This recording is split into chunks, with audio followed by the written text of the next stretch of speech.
Hello সবাইকে, welcome to my another new blog. এটা actually blog video না, এটা আমি আমার এক্সপিরিয়েন্স শেয়ার করতেছি। হলে আসার পর থেকে আমি সবসময় নিজেই রান্না করে খাই। খুব যখন প্যারা হয় তখন হলের ক্যান্টিনে খাবার খাই।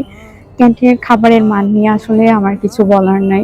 হলের খাবার নিয়ে যদি বর্ণনা করতে যাই তো আমার পেটে কান্না আসে যে এত পচা খাবার আমাদেরকে কেমনে দেয়।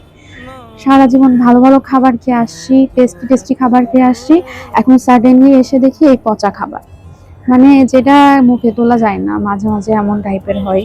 তো আমার ফাইনাল চলতেছে, আমি বেশ কিছুদিন ধরে ক্যান্টিনে খাবার খাই। ক্যান্টিনের খাবার খাইতে খাইতে এমন অবস্থা যে আমি ফিল করি আমি মরে যাচ্ছি, মানে আমার আমার লো প্রেশার হয়ে গেছে, এমন টাইপের অবস্থা।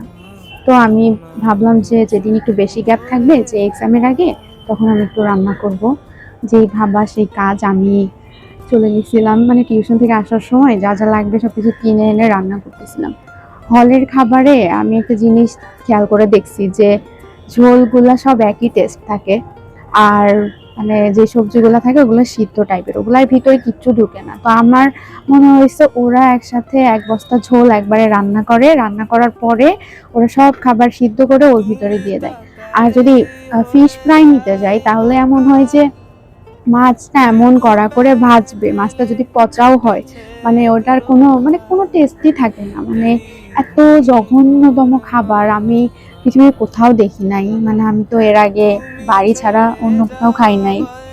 হ্যাঁ ভাই, কত যে কষ্ট হলে থাকা, আমি এটা আসলে এক্সপ্লেন করতে পারবো না। ঢাকা না বললে দেখা যাচ্ছে ছেলে পেলে পড়ালেখা ছেড়ে দিচ্ছে, ঢাকা ভার্সিটিতে আর পরীক্ষা দিচ্ছে না।